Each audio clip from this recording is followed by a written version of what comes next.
Olá, seja bem-vindo ao canal Para que Todos Saibam. Essa semana nós estudamos a lição 10, que teve como título Os Últimos Dias. Convido você a orar para iniciarmos a recapitulação da lição. Oremos. Pai de amor e de bondade, obrigado pelo Teu Espírito Santo que nos acompanhou durante todos os dias de estudo dessa semana. Obrigado por toda a luz lançada em nossa mente através do estudo da Tua Palavra. Continuamos aqui, ó Deus, clamando que Teu Espírito Santo venha nos auxiliar nesse estudo. Em nome de Jesus, amém. O verso para memorizar desta semana está em Marcos 13, versos 26 e 27. Então verão o Filho do Homem vindo nas nuvens, com grande poder e glória. E então ele enviará os anjos e reunirá os seus escolhidos dos quatro ventos, da extremidade da terra até a extremidade do céu. O tema central do estudo desta semana é o material escatológico de Marcos 13. Buscaremos definir ou examinar o seguinte: o que é escatologia, isto é, uma breve definição de escatologia, e também a escatologia de Marcos 13, ou seja, a análise do seu contexto interno e a perspectiva de Ellen White sobre esse tema. Começando então por o que é escatologia.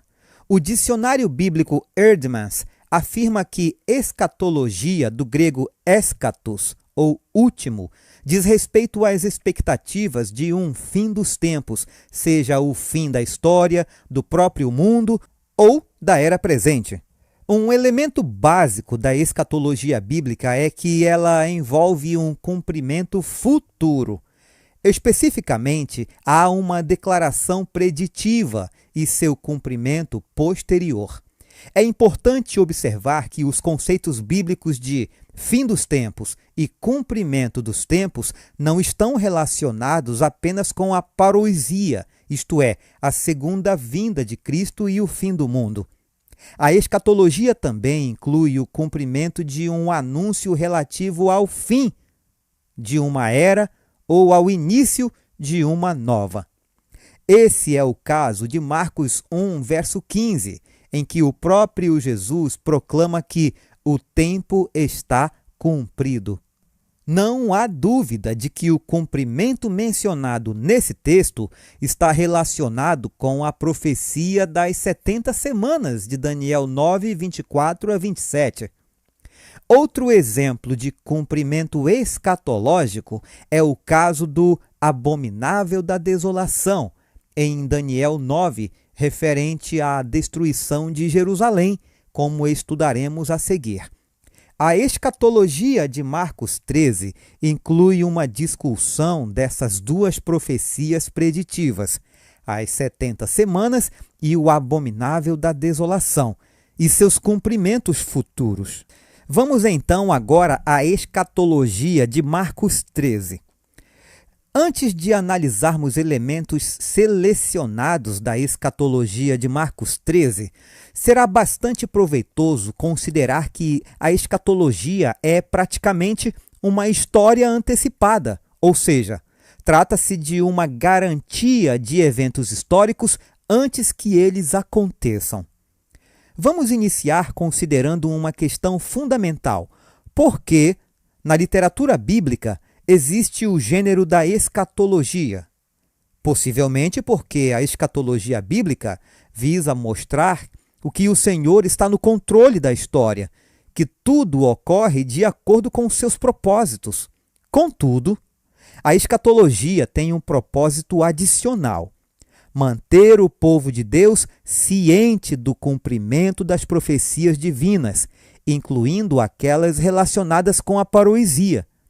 Assim informados, os seguidores de Cristo serão influenciados de maneira positiva pelo evento previsto. Portanto, podemos dizer que a escatologia é o evento ou as boas novas sobre o amanhã. Se eu souber hoje que um grande amigo virá me visitar no próximo mês, aproveitarei essa informação para tomar providências para preparar a mim e a minha casa, a fim de receber esse hóspede da melhor forma possível. Devemos nos preparar da mesma forma para a volta de Jesus. Observamos também que a ideia da vigilância é enfatizada na escatologia de Marcos. Vários versos tratam desse tema. Marcos 13, 9, 23, 28, 33, 35 e 37. Em resumo, podemos dizer que a escatologia é dada com o propósito prático de nos ajudar a ficar alerta. A primeira discussão escatológica de Marcos 13 se refere às notícias da destruição de Jerusalém e do templo. Como tal, esse evento futuro sinalizou o cumprimento do abominável da desolação, anunciado em Daniel 9. Portanto, a escatologia de Jesus está fundamentada nas profecias bíblicas. Em Marcos, Jesus não anuncia necessariamente um novo acontecimento. Em vez disso, ele está se referindo ao cumprimento de um tempo determinado. Jesus não apresenta uma data exata para esses eventos, mas fornece sinais.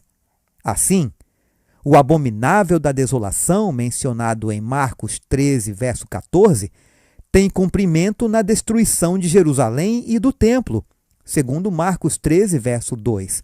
Tanto o historiador judeu Flávio Joséfo quanto Ellen White descrevem o trágico fim do templo e da cidade. Então, Tito retirou-se para a Torre de Antônia e resolveu invadir o templo no dia seguinte, de manhã cedo, com todo o seu exército e acampar ao redor da casa sagrada. Mas quanto àquela casa, Deus, com certeza, há muito tempo a tinha condenado ao fogo. E agora aquele dia fatal havia chegado, de acordo com a Revolução das Eras. Era o 10º dia do mês de Lous, calendário greco-macedônico, equivalente ao mês Ab, do calendário hebraico, que corresponde a julho, quando fora anteriormente queimada pelo rei de Babilônia. Embora essas chamas tenham surgido dos próprios judeus e tenham sido ocasionadas por eles, pois após a retirada de Tito, os rebeldes permaneceram imóveis por um tempo e então atacaram novamente os romanos, quando aqueles que guardavam a casa sagrada lutaram com aqueles que apagaram o fogo que ardia no pátio interno do templo.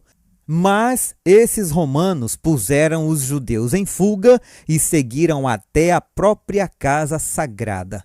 Ora, ao redor do altar jaziam cadáveres amontoados uns sobre os outros, enquanto nos degraus que subiam até ele corria uma grande quantidade de sangue, onde também caíram os cadáveres que haviam sido mortos acima, no altar. Depois da destruição do templo, a cidade inteira logo caiu nas mãos dos romanos. Os chefes dos judeus abandonaram as torres impenetráveis e Tito as encontrou desertas. Contemplou-as com espanto e declarou que Deus as havia entregado em suas mãos, pois dispositivo algum, por mais poderoso que fosse, poderia ter prevalecido contra aquelas impressionantes fortalezas. Tanto a cidade quanto o templo foram arrasados até os fundamentos, e o terreno em que se erguia a casa sagrada foi remexido como um campo de plantação. Isso está em Jeremias 26, verso 18.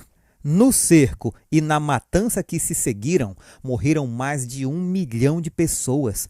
Os sobreviventes foram levados e vendidos como escravos, arrastados a Roma para abrilhantar a vitória do vencedor, lançados às feras nos anfiteatros ou dispersos por toda a terra como forasteiros sem lar. A cidade amada agora estava em ruínas. Contudo, é importante lembrar que, para ajudar as pessoas a fugir da cidade e assim preservar a vida delas, certos acontecimentos anunciaram a destruição que se aproximava. Entre esses sinais estavam os falsos ensinos.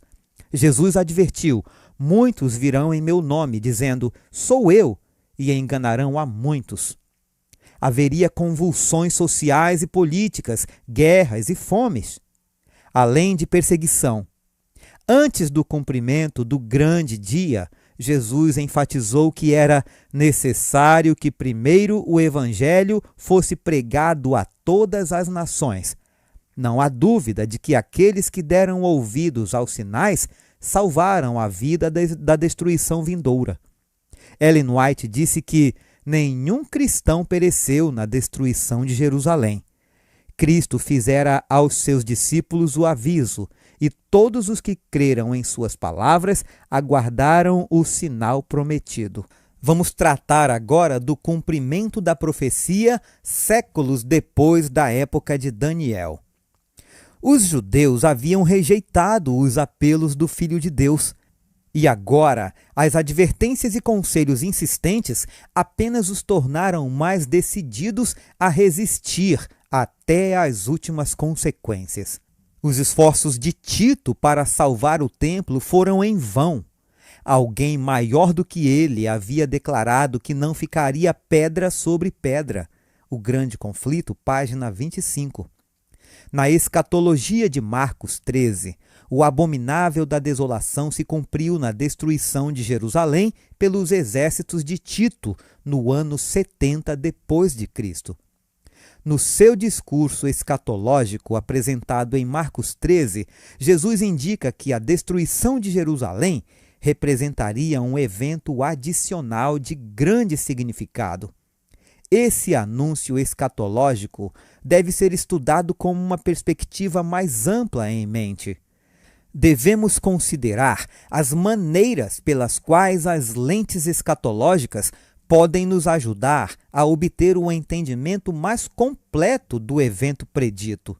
Nesse sentido, a profecia sobre a destruição de Jerusalém vai muito além da destruição de Jerusalém em si, prevendo a destruição de nosso planeta no fim dos tempos. Ellen White descreve esse evento como um segundo cumprimento profético, ou seja, a profecia do Salvador com relação aos juízos que cairiam sobre Jerusalém terá outro cumprimento, do qual aquela terrível desolação foi apenas uma tênue sombra. No destino da cidade escolhida, podemos contemplar a condenação de um mundo que rejeitou a misericórdia de Deus e pisoteou sua lei. Os registros da miséria humana que a Terra tem testemunhado durante seus longos séculos de crime são tenebrosos. Ela acrescenta que Cristo viu em Jerusalém um símbolo do mundo enrijecido na incredulidade e rebelião e indo de encontro com os juízos retributivos de Deus. O Grande Conflito, página 17.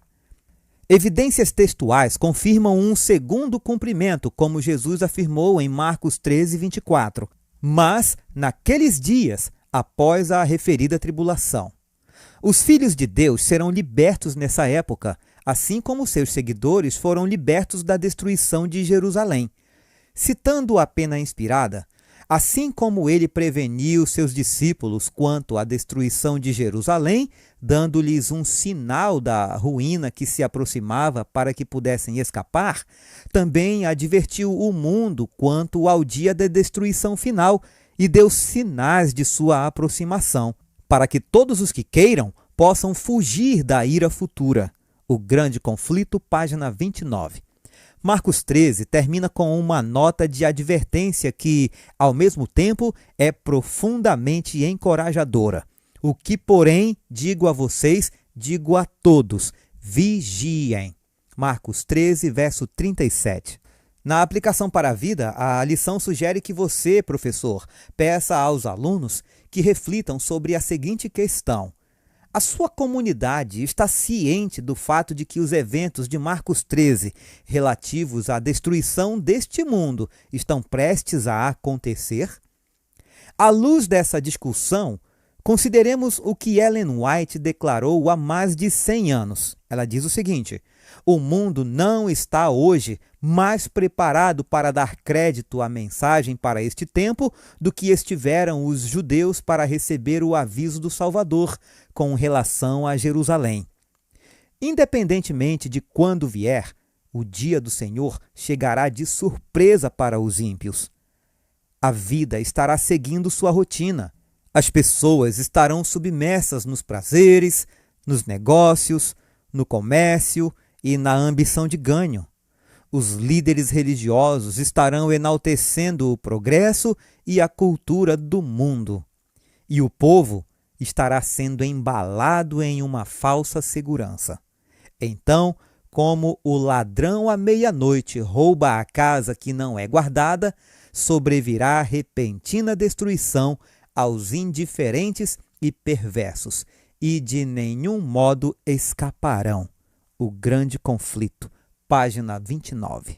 Encerramos aqui a lição 10. Espero que todos nós possamos ter uma excelente recapitulação em classe na igreja com os nossos irmãos.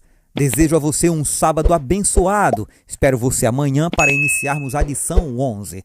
Um forte abraço e fiquem todos com a salvação que há em Cristo Jesus.